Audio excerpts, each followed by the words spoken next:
Reka tugusuhuze twifurize ibihe byiza wowe udukurikira umunsi ku wundi ku rubuga rwacu rwa Burundi yacu updates n'amakuru agezweho muri kano kanya. Turi ku manywa tariki enye z'ukwezi kwa munani 2025.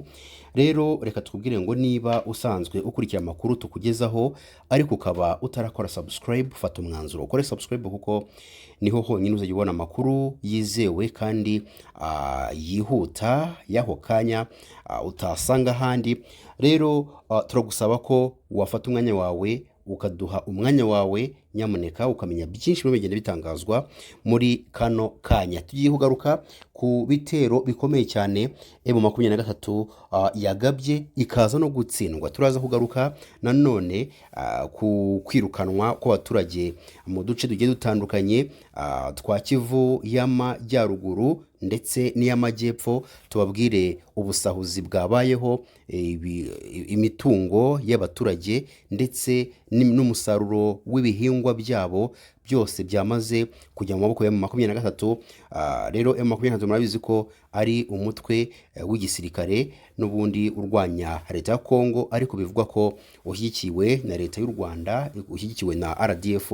Rero byose turaje tubigarukeho gatanu kuri gatanu, ntujye kure kugira ngo ugende usobanukirwa ibintu umurongo ku murongo cyangwa se intambwe ku ntambwe, umenye ese birimo kugenda gute mu burasirazuba bwa Kongo. Rero birimo kuvuga ko intambara ikomeye cyane yabaye muri iki gitondo cyo kuri uyu wa mbere tariki enye Kanama hagati y'inyeshyamba za M23 n'abarwanyi ba Wazalendo. Abarwanyi ba Wazalendo ni umutwe witwara igisirikare cyangwa se benshi bawita umutwe w'iterabwoba, ariko ushyigikiwe na leta ya Kongo. Ni umutwe ukunda igihugu, ni umutwe w'urubyiruko rwavuze ruti ntago M23 igomba kutwambura ibice byacu, tugomba kwifatanya na leta, tugomba gukoresha uko dushoboye kugira ngo tutamburwa uduce twose tw'igihugu cyacu. Rero bivuga ko ari igisirikare kiyunze kuri leta, gifashwa na leta, gihabwa ibyo kurya, intwaro,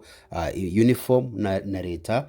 Rero barakora kugira ngo barwanye M23. Rero M23 yagabye ibitero ku birindiro bya Wazalendo, ariko mu by'ukuri niki cyatumye bajya kubatera? Bari bagiye kwishakira FDLR, dore ko ari wo mugambi uriho. M23 irimo guhiga FDLR aho iva ikagera.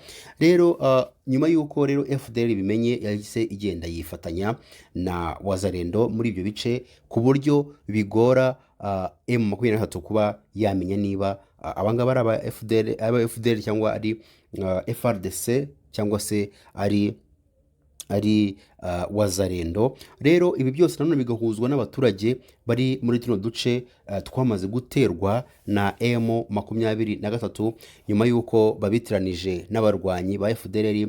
Harimo abaturage barimo baricwa, abandi bakagumishwa mu nzu zabo kugira ngo badasohoka, imitungo yabo igatwarwa. Ni ibintu byinshi, ni ibintu bibabaje cyane birimo biravugwa muri kano kanya. Mu gitondo rero cyo kuri uyu munsi mu midugudu itandukanye y'itsinda cyangwa se mu duce twitwa Mufunyi, Kibabi, ni muri Masisi, intara ya Kivu y'Amajyaruguru. Nk'uko abatuye aho babivuga, abaturage batunguwe n'amasasu yatangiye kumvikana kuva mu rukerera rwo kuri uyu munsi. N'ubundi mu masaha ya saa 11 bahitamo guhungira mu mazu yabo kugira ngo birinde ibibakomeretsa, ariko n'ubundi ntabwo byababujije kwitaba Imana ari na benshi, ntabwo byabujije gukomereka, ntabwo byabujije gutwikirwa amazu, ntabwo byabujije guhira mu nzu, ntabwo byabujije gutwarirwa imitungo ndetse n'umusaruro bari bamaze gusarura, dore ko byamaze ko hari amafoto yagaragaye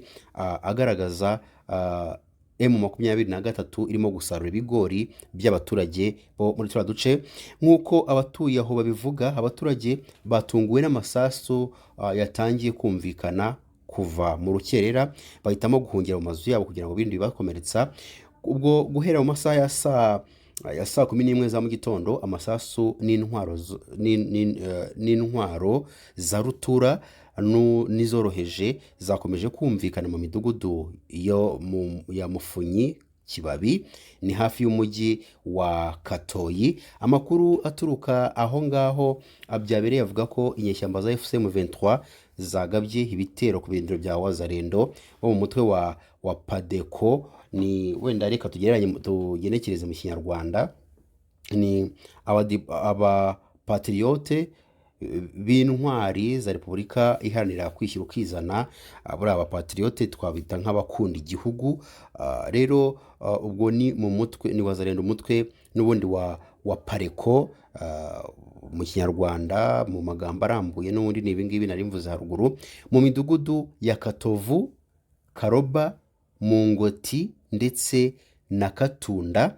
Aha hose niho uyu mutwe niho babateye. Birumvikana M23 yateye Wazalendo. Abaturage rero batunguwe no kumva ibisasu biremereye n'urusaku rw'imbunda ntoya, bahitamo kwihisha mu ngo zabo kuva mu gitondo cya kare. Aya makuru yemeza ko ibi bitero byabaye ku cyumweru cya gatatu bibaye rero bikurikirana. Ni ukuvuga ngo ni ibitero byabaye buri cyumweru byagiye bibaho ibyumweru bitatu bikurikirana, aho rero inyeshyamba za FCM 23 zikomeje kwikoma abarwanyi ba Wazalendo, zibashinja gufatanya cyangwa kuba abarwanashyaka ba FDLR muri ako gace ka Masisi. Rero birimo biratuma M23 igirira umujinya noneho n'abaturage batuye muri ako gace.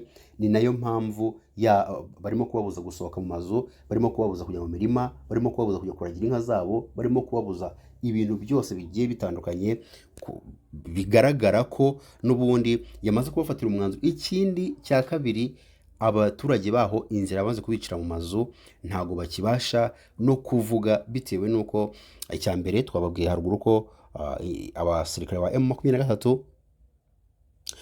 bagaragaye bafotowe amafoto menshi barimo barasarura ibigori by'abaturage, barimo barabatwarira amatungo n'ibindi byinshi. Rero ibi ngibi rero byagiye biteza impaka n'urujijo, kwibaza ese M23 ko ubundi yafataga agace ugasanga gace karimo amahoro, byagije kugenda gute? Ese nuko FDLR irimo guhungira muri abo baturage? Ese nuko FDLR yatangiye gufatanya nako ikorana bya hafi na Wazalendo? Ese nuko Wazalendo yafashe umwanzuro noneho wo kugenda yigarura bya bice byose M23 yagiye ifata?